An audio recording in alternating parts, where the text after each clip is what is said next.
दोस्तों power star Pawan Singh का एक छोटा सा सोच वाला जो ये लोग बोलते हैं कि मैं भोजपुरी को बड़ा करूँगा, तो ये लोग कभी सुधरने वाले नहीं हैं।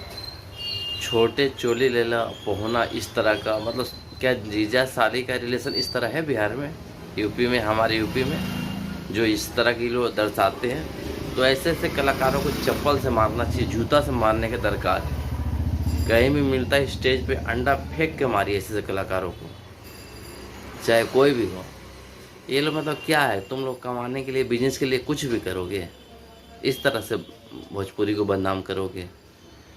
अरे शर्म करो पवन सिंह, तुम्हारे घर में बहन है, माँ है, बीवी थी तो वो तो चली गई। जो बचा कुचा इज्जत है उसको मत उतारो। और एक तो वो डिम्पल सिंह बोलती है राजपूत की लड़की, राजपूत की लड़की चढ़ के कैमरा के सामने रंडी नच करेगी, इसे भिलाएगी।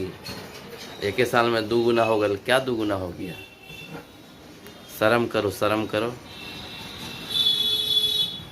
नहीं तो कहीं के नहीं रहोगे, देह में पिलुआ पड़ जाएगा। ऐसा तो तुम लोग करोगे काम तो। मूड खराब है सुबह सुबह। बहुत आशा था कि अच्छा गाना होगा, लेकिन ये नहीं सुधरने वाला, ये नहीं सुधरने वाला।